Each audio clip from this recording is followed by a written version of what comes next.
Welcome back. We're getting some updates that are coming in as far as the face-off between America and China is concerned in the aftermath of the Nancy Pelosi visit to Taiwan.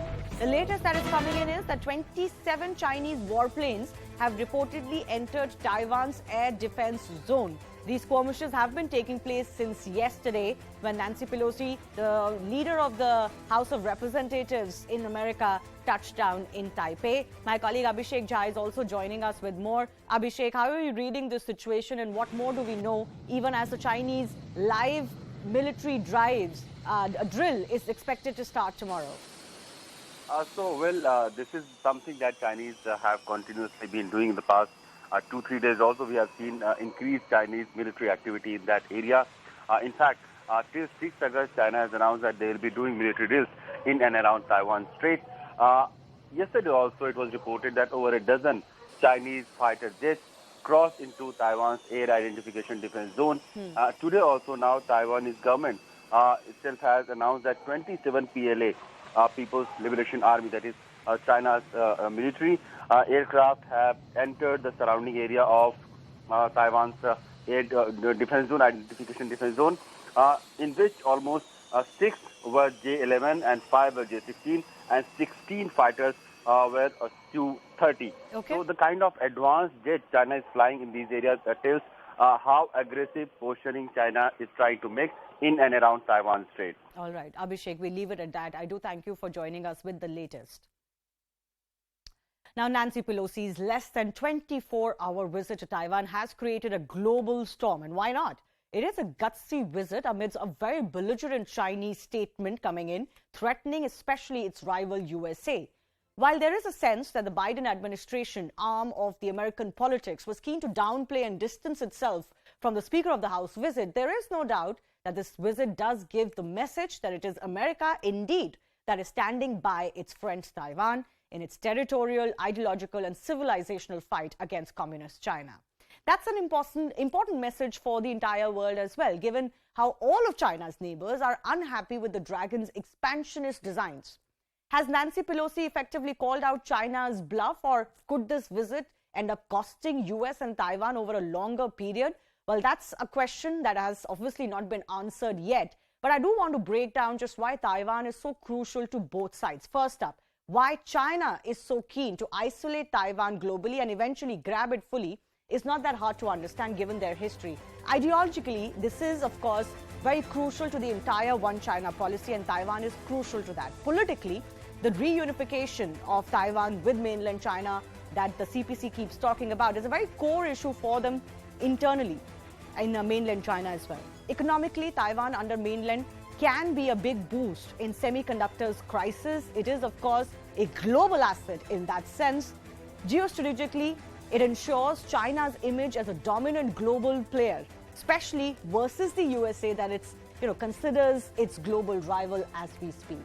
But the world, especially US and its allies, cannot allow China to take full control over Taiwan, and here is why. Loss of Taiwan to China means loss of face for America in global geopolitics. This is a pitch battle of democracy versus communism too. American values versus PRC propaganda. America cannot allow China's alternative democracy model to spread beyond China and its borders. Now, a China-controlled Taiwan extends China's aircraft and missile ranges another 150 nautical miles to the east. That poses danger to Japan and others. Conversely, US and allied forces would be pushed further afield, their bases under even greater attack of China. So all of those make it a very key area for these two separate blocks. Now, China has announced a live-fire military drill surrounding Taiwan from tomorrow in the aftermath of this visit. This planned drill shows how in some places they will occur within 10 miles of Taiwan's coast, well past areas of previous such live-fire drills. And within areas Taiwan call its territorial waters. Two of the regions where China's military will shoot weapons are inside what Taiwan calls its marine border. In total, there are these 5 areas, these 5 zones that are surrounding the island country, and they're marking a clear escalation from previous Chinese exercises, including during the Taiwan Strait crisis in the mid-1990s. These are all drills planes, and of course the Navy that are going to play out from tomorrow. The military exercises are already an escalation, but not what will trigger great panic at this stage. But is this all that China can do? Certainly not. And this is why the world will be watching the next few months very closely. Because China's long-term game can be, very, very drastic. And this is what are the options available in front of it. Now, the China can invade some or all of Taiwan's outlying islands. That is one option. In fact, that could be the first step that China could take as far as showing itself to be doing something is concerned. Seizure of the strategically important Penghu archipelago is another important aspect, an important step that the Chinese can take. Of course, all of these will be escalations, and we don't know if they will be taking these steps. They can also implement a full blockade of the Taiwan Strait to precipitate a crisis. Some of the more serious steps that China can take is use air and missile strikes to take out key military and civilian infrastructure. Whether it will do it or not, whether there's more of cost for China if it does it, of course, those are big questions. And finally, the final step could well be bombing Taiwan's population into submission, because remember, in the air, the Chinese have much greater strength than the Taiwanese. Let's listen in to the important message that Nancy Pelosi sent while she was in Taiwan. She has, of course, since left for her rest of the Asia trip, and also how the US and China were sparring over this visit. America stands with Taiwan. It's important to note that members of Congress, several of them had made trips just earlier this year. I think that whatever China was going to do, they will do in their own good time. What excuse they may use to do it is another thing. Democrats and Republicans, House and Senate, both sides of the aisle, united in our support for Taiwan. And now more than ever, America's solidarity with Taiwan is crucial, and that is the message we are bringing here today. Protect our people as well as global security, economy to spread prosperity in our own country and others, and governance are three principal pillars of our travel. They think in a strategic way about how to work together. They came here, we all did, to listen, to learn from you as to how we can go forward together.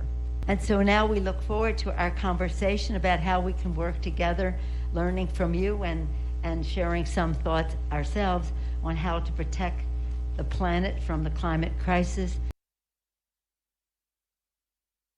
The United States will not seek and does not want a crisis. We are prepared to manage what Beijing chooses to do.